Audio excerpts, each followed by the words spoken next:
ビッコ流出って何？ビットコイン流出ってこと？ DMM からビッコ流出僕わからないんで、コメントに頼っていいですか？ビッコって何？これビットコインが流出したとかってそういうこと？でも、なんか最近仮想通貨系の証券所でもビットコイン流出あんまないと思います。あ、DMM ビットコイン流出したんだ。482億円が不正流出。マジで。お、すごいね。ほう。どうやって全額保証すんの？482億もキャッシュなくね？取り付け騒ぎにならない？これ、どういうことだ？流出してるけれども、それ自体が使えないようにしてるって、時間が経てば回収できるっていう、そういうことなのかな？さすがに、キャッシュで482億円もないと思うけど。だから、とりあえず、まあ、そういう発表しといて、安心だよねという形で取り付け騒ぎが起きないようにしてるっていうことなのかな。いやー、厳しいと思うけど、これ、そうなんだ。すごいね。いや、だからね、仮想通貨の証券取引所はね、リスク高すぎるんですよね。昔、某ブラジルっていう会社で仮想通貨の証券取引所をやろうかみたいな話を社長の竹中さんとしたことがあるんですけど、やっぱ本気で480億円が儲かるんであれば、犯罪に10億円かけても全然得するんですよね。で、そうすると、例えばじゃあ仮想通貨の証券取引所を作りました。で、作って、役員を全員さらって脅すのが5億円かかりますって言っても、5億払ってもいけねえってなっちゃうんですよ。そこのスタッフって、日本の会社って、やっぱりスタッフって、ある程度頑張れば、顔わかるんですよ。まあ、こういう CTO の人がいますよとかって平気で顔出してるじゃないですか。で、役員これですよって。じゃあ、そこの家族をさらってきて、パスワード教えなかったら家族順番に殺すぞっていうと、多分、こっそり情報をくれる人は何人かいると思うんですよ。で、そういう感じで情報セキュリティどうなってんのって調べて、で、じゃあ最後に、じゃあこのパスワードをこっそりどっかでなくしてくれたら、後の方全部やるので、誰が情報を流出したかわかんないし、あなたの家族も安全ですけどいかがですかっていうのをやると、多分できると思うんですよ。で、必要経費もね、奥そんなかかんないと思うんですよね。っていうのがあったりするので、なのでリスク高すぎるから、これってやっぱやっちゃうよねっていうのがあって、これは無理だなっていうので、僕ら諦めたっていうのがあるんですけど、なので、そういう意味でやっぱ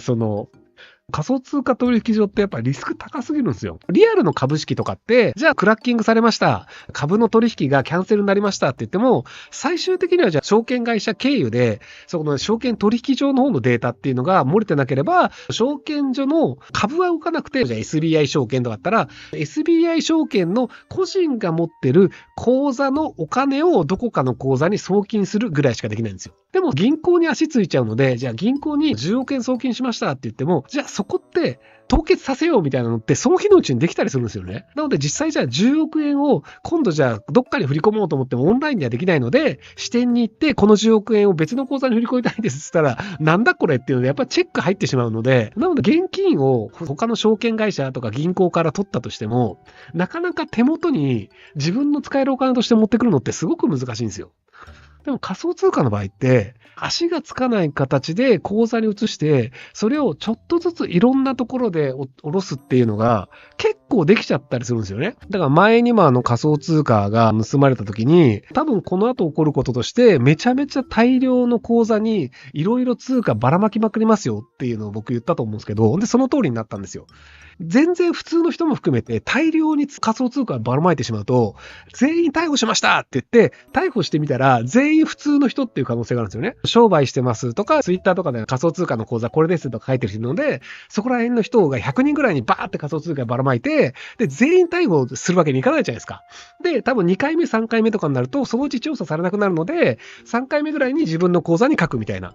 ていう感じでいくと、割と捕まらないで、それなりに大きな金額を動かすって結構できちゃったりするんですよね。っていうのがあったりするので、仮想通貨周りはやっぱりちょっとハードル高いんじゃねえかなと思うんですよね。23歳会社員です。株積み立て貯金をする人は多いと思うんですが、少子高齢化や高齢者受けの良い政策や世の中になり、そのせいで日本が経済破綻した場合、戦後のような高税率になったり、財産の9割を取る可能性を考えています。なので僕は毎月の給料の6割をビットコインにして、自分のウォレットに送金して財産保管しています。ビットコインスタンダードで一番有名な解説を読されました。僕は以上ですか？まあ全然いいんじゃないですか？ただ、6割ビットコインがどうかなと思うだけで、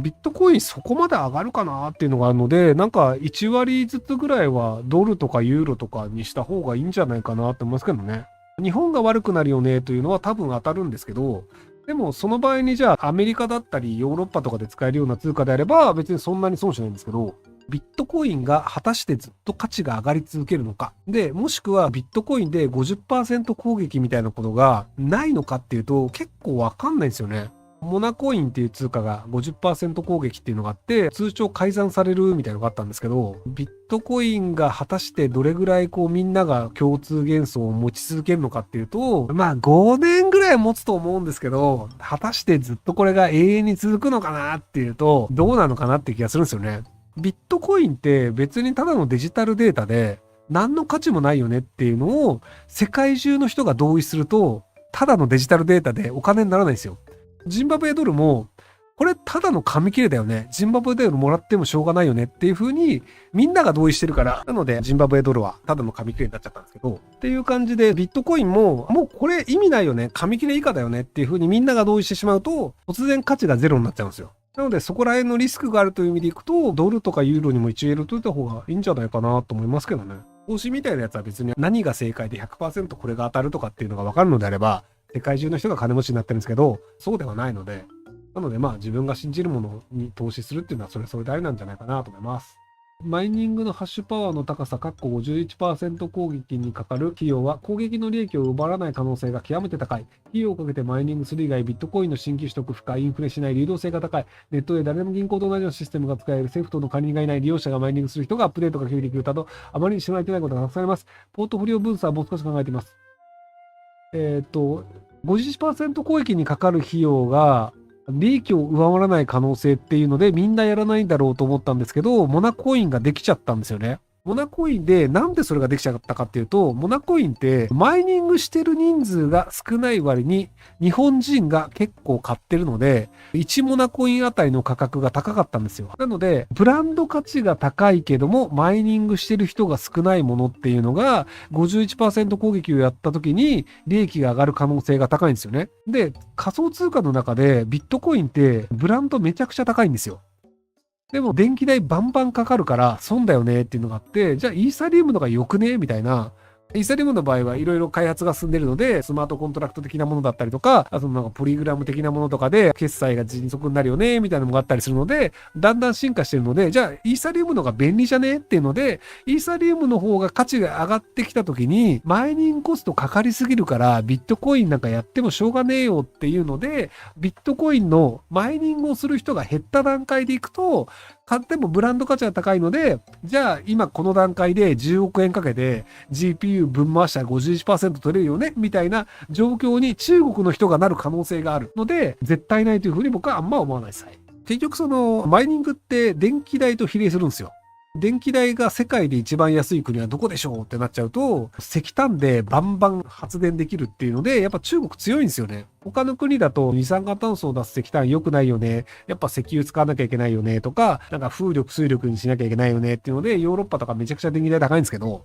ロシアからエネルギー買ってもいいし、石炭燃やしてもいいっていうので、中国超有利なんですよね。ロシアからめちゃめちゃ安く買えるんですよ、中国はエネルギーを。でもヨーロッパとかはあんま買えないじゃないですか。要はロシアから買うのやめようぜって言ってるので、なので中国が得するんじゃないかなという状況です。はい。大学2年です。去年から始めた授業が結構うまくいき、貯蓄が1000万円を超えました。ちょっと受かってる自分に何か一言お願いします。その1000万円はあぶく銭で飛ぶ可能性あると思うので、それは保存した状態できちんと生活をするように就職したりしておいてます。億超えたら浮かれていいと思うんですよ。若いうちに億稼いだのであれば、多分億失ったとしてももう一回稼げる能力あると思うんですけど、1000万円ぐらいだと結構調子に乗ってなくなると後大変なんで、送り人と言われる仮想通貨で儲けてた人たちが、その後追徴課税で税金払えなくて、結局すげえ損するみたいなっていうのがあったりするんで、仮想通貨って、例えばじゃあ僕がビットコインをたまたまじゃあ10万円分買ったのが1億円になりました。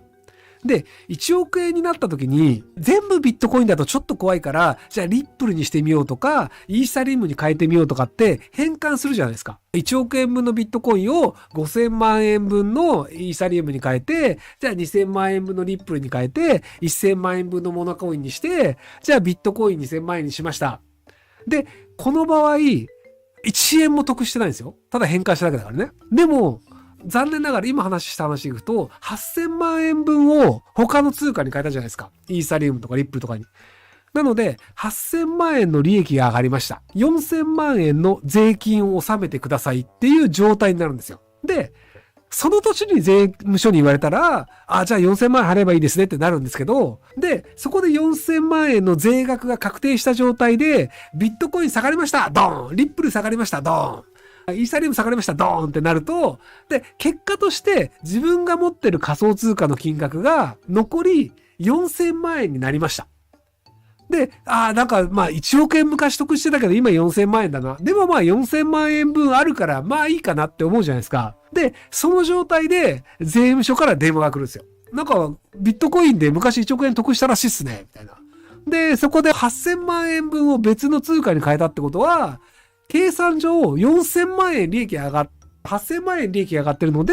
取得税 50% 払わなきゃいけないので、利益が上がった時は5年前だとすると、5年前に4000万円を払わなければいけない状態です。でもあなたは5年前払ってないんですよね、と。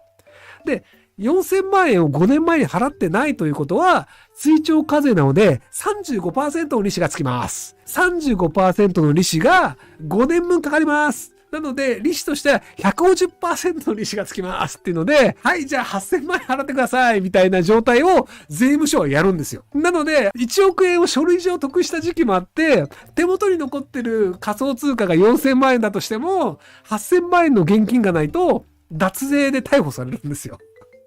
っていうのがあるので、仮想通貨って、送り人になったって言ってた人も結構今ね、苦労してるんですよ。なので、税金はちゃんと払った方がいいですよ。気をつけてください、皆さん。はい。ご視聴ありがとうございます。今回の動画はこちらからの切り抜きになります。